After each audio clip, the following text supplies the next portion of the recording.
I get the line "big curve going by me." It's an unfortunate nickname for your girlfriend, but anyway. Um,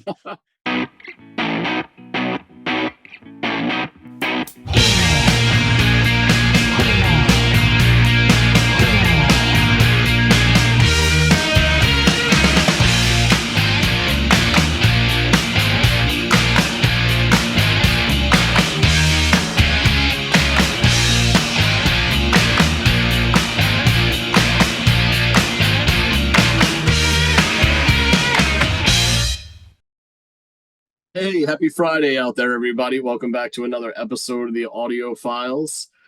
And as you guessed, it is a viewer request Friday here on the channel, and we are going to dig into a song that actually, in this case, neither of us are familiar with, though the album hanging behind John would suggest otherwise. John will get into that in a bit, I'm sure. But yes, the band that we're going to listen to today, John, you're going to be the one scurrying off to give it a listen. The band is called Let's Active, and the track is called Waters Part, and it was offered up by our buddy Bob Page on the REM Letters Never Sent video that we did some time ago. So there is a correlation there that I'm sure you're aware of. So what is your experience with this band, Mr. I have the record hanging behind me? so yes, it was pointed out either by Bob, I'm pretty sure Bob, perhaps somebody else, in one of the comments to an REM episode, that Mitch Easter, who had a hand in producing the first three REM records, Reckoning, well, sorry, Chronic Town, Murmur, and Reckoning, that he had his own band. I had no idea. And it says, yeah, it's called Let's Active. And I thought I'd definitely go and check it out. And I'll put it on my to-do list. And then these came up, and obviously we divvied them up. And then at a record fair last week, I saw this sweet thing there for a bargain price. So I grabbed it. I have not listened to it yet, in deference to truly acting to it, although Waters Part isn't on this album. But yeah, so I'm really intrigued to have a listen to the man behind the knobs and sliders to see what sort of output he had as well. Yeah, excellent. Well, what better time than now? So, per Bob's suggestion and my interest, now that I've listened to the song and I'm aware of them, go off and give this a listen and come back and let everybody know what you think of it, man.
Let's run quite easily. Yeah, really good start. It's immediately got that 80s college rock stroke jangle pop sound. I do not know when this was recorded, but it sounds firmly in the 80s. Voice is decent, but again, it's that not really strong voice that you kind of get with that sort of sound. It is just totally appropriate, though. I love the guitars. There's that sort of mixture between that sort of nice jangly and then into a bit more sort of forceful. Some really interesting sort of twists that on first listening, I'm not expecting. Bit of power chugging, with some interesting chord changes there. So it just kind of it zigged when I expected it to zag, which is cool. Yeah, really good start. I'm really liking it already. It's strange how we worry about it together. We're removed and we think we are. You're the only one who means it. Means our feeling. The business of America talking. Your speed's good, you're in demand. You heard what we're saying. Well, I have. That's my nightmare. Everybody does his part. In a big machine, nobody fits. Which one now does or was within, without, and until I'm there, I run. We're finding out. The water's warming our eyes see together. It's great, it's strange.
Oh yeah, I couldn't stop while that was going on. That's really interesting.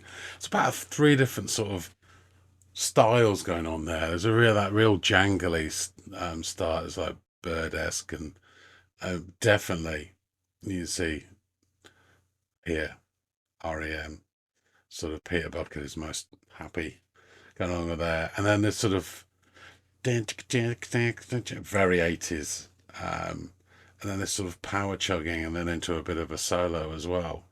Really nice, and I could imagine someone like Peter Buck wearing a black waistcoat and a white shirt, throwing his arms and kicking one leg off if he's chugging away to this. I'm going to be a little bit indulgent here and just bring it back a wee bit just for the start of that sort of stuff, because I enjoyed that.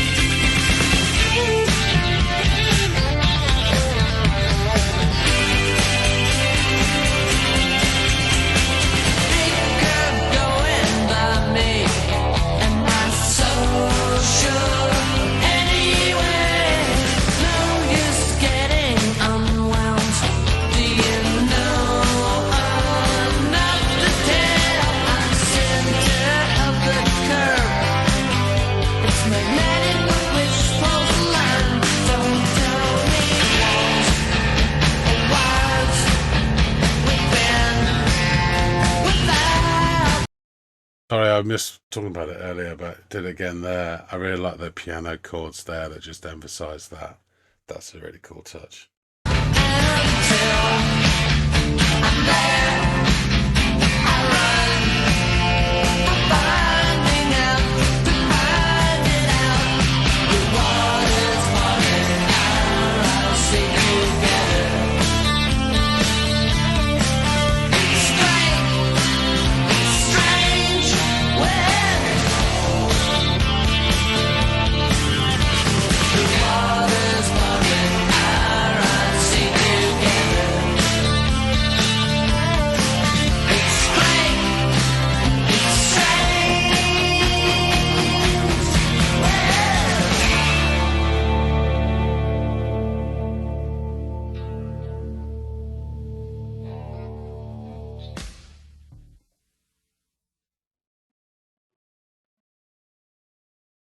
that just flew by. Um, I really enjoyed that a lot. It's a really fresh and invigorating, and yeah, I would say that slightly critical note. I think the production of this was a little bit muddy. Um, it just wasn't quite that clear, but I guess it's of its time, fair enough. I won't criticize that. Yeah, I thought the drummer did a really good job, so it was really energetic, putting all these fills in and stuff, but the guitars are just complete hero of this piece. And although I wouldn't say it's the strongest vocal performance, I think especially when the other vocals were coming in on it, it sounded totally fitting. And again, had that sort of uplifting quality that you get with those sort of jangly pop college rocky songs. Yeah, I really enjoyed this. I mean, it's not going to change my life or anything, but I really did enjoy it. So I now look forward to listening to more Let's Active. So let's find out more about this song and the various workings of Mr. Easter by going back and speaking with Andy. All right, welcome back. So, what'd you take away from this experience, John? Well, this was a strange, wriggling creature of a song. From the aforementioned, link to REM, I was expecting something in the ballpark of jangle pop stroke college rock, and the opening didn't disappoint. Yeah. Really, really lovely tone to the guitar. There's, could have been out of Peter Buck's playbook, that sort of era, that sound. We said this before in another episode. You had this correlation between the British side of that sound would have been Johnny Marr, and he had his sort of attempted admirers to replicate that sound. And then, as far as I'm concerned, the American counterpart would have been Peter Buck.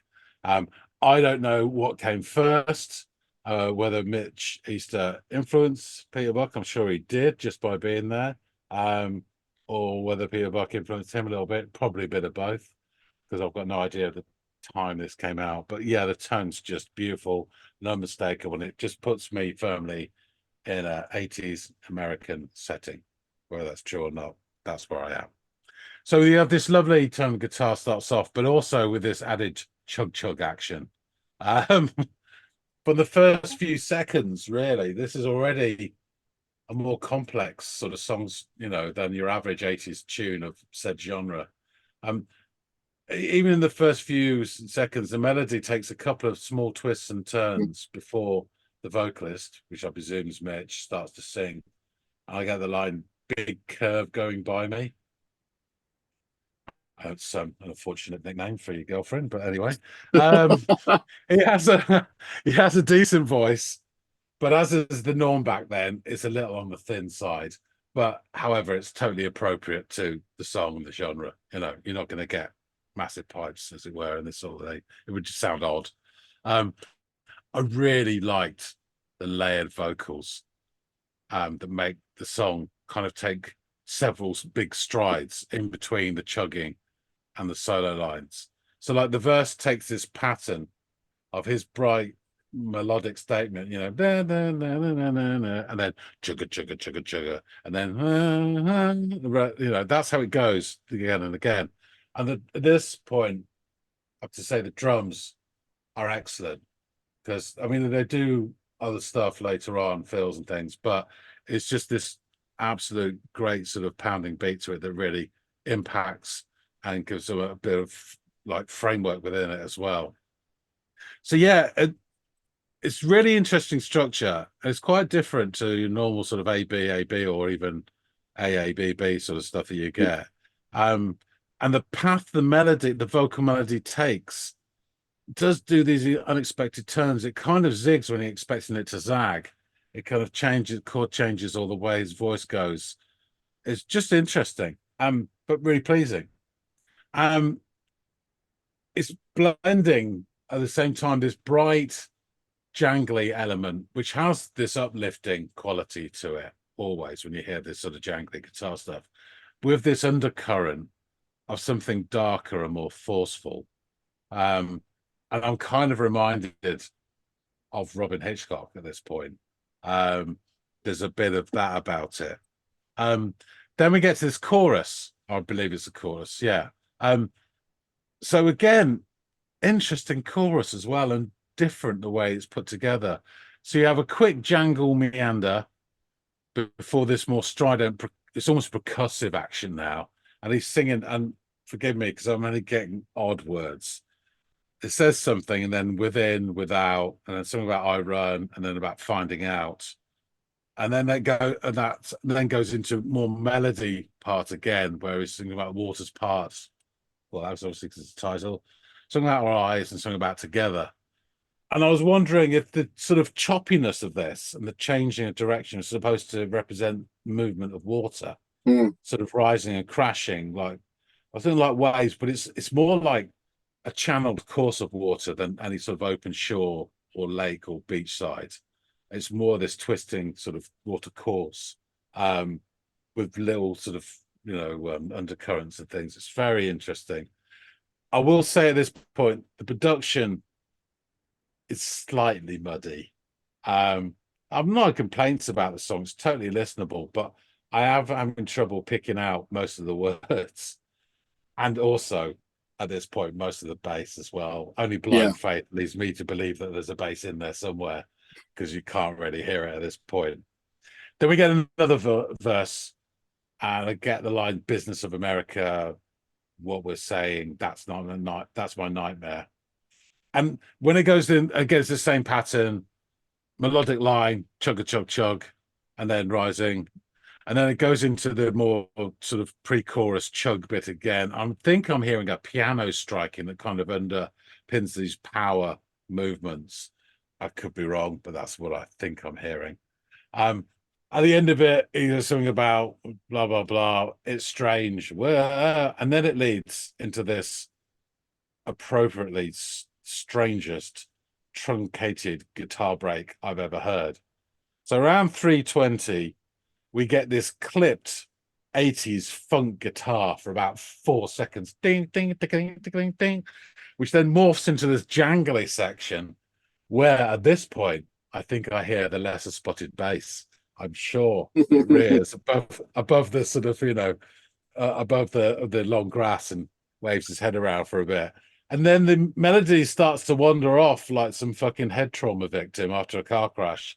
Don't know where it's going at this point. And then it comes back into another clipped rhythmic part. No, wait.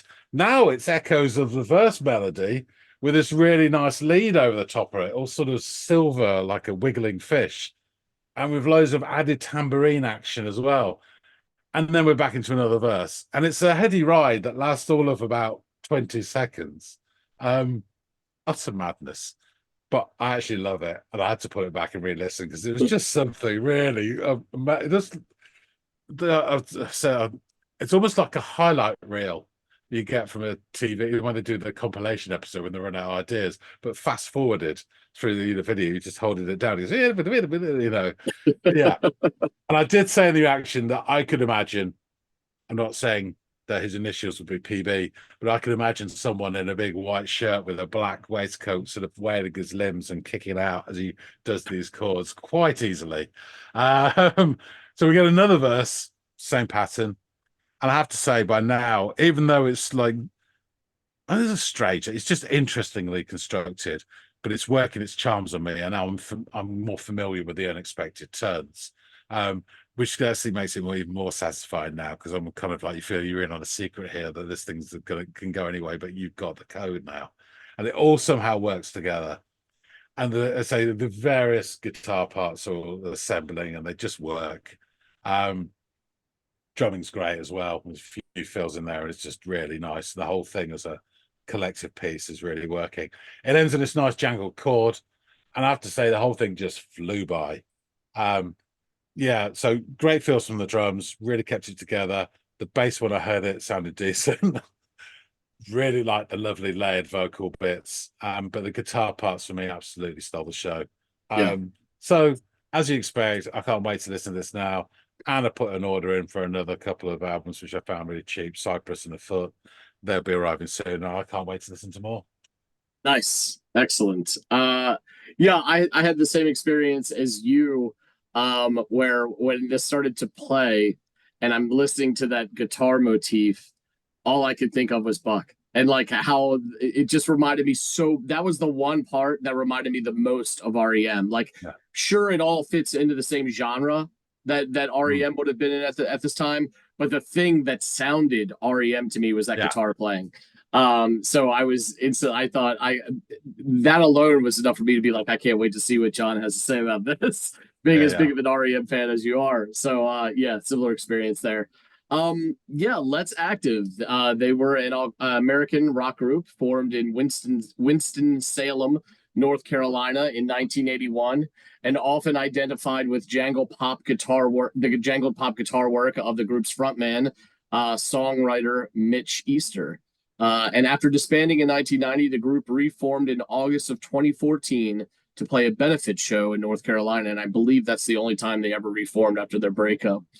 Along with Mitch Easter on guitar and vocals, the original trio was also comprised of Faye Hunter on bass and drummer Sarah Romweber, who was only 17 years old, a full decade younger than Hunter and Easter at the time. And Wow. Romweber joined just 2 weeks before their first live performance as well. So not only was she young, she was thrown into the deep end and said, hey, you got 2 weeks to get this down because we got our first live performance, which is pretty impressive. The name of the group was taken from a t-shirt sold in Japan bearing an inadvertently nonsensical English phrase, a popular fashion at the time. In a 1984 interview, Hunter said, it's embarrassing for people to ask you what the name of your group is, and you don't want to say it out loud. And noted that the band had been erroneously billed by promoters as Let's Dance and Less Active. Tried to correct what they thought was probably a clerical error, a writing error in the So the group played their first live performance on November 13th, 1981 at the 688 Club in Atlanta, opening for REM, whose first EP, Chronic Town, was produced by Easter. He also co-produced REM's first two albums, 1983's Murmur and 84's Reckoning, with Don Dixon. And it's funny because I've listened to this song a couple times over the last few days to prepare for this, and I used the link that I found that wasn't owned by the record company or anything like that, so we would be safe using it.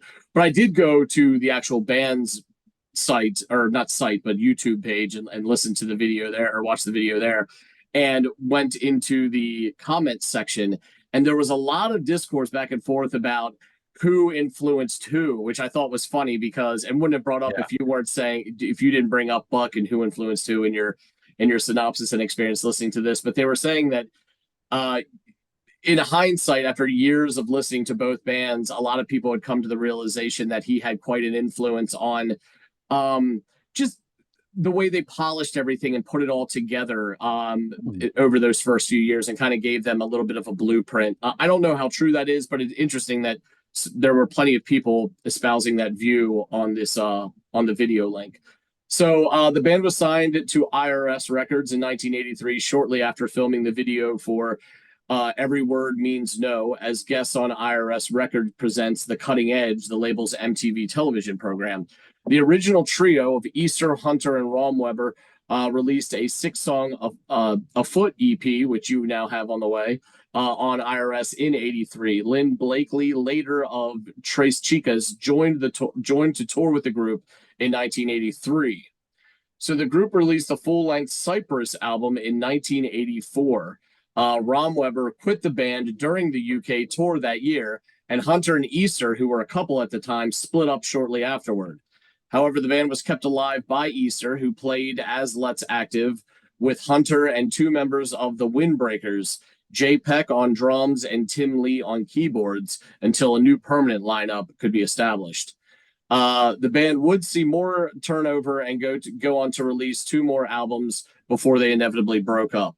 Unfortunately, Faye Hunter would commit suicide on July 21st, 2013 in Advance, North Carolina at the age of 59, 1 year before the band would reunite in 2014. So that's a shame. And in August 2014, Easter and Sarah Romweber reunited, as I mentioned earlier, for a benefit performance for a cancer charity, the Be Loud Sophie Foundation. But sadly, and almost like a poetic injustice, Sarah Romweber died of a brain tumor on March 4th, 2019, or 2019 at the age of 55.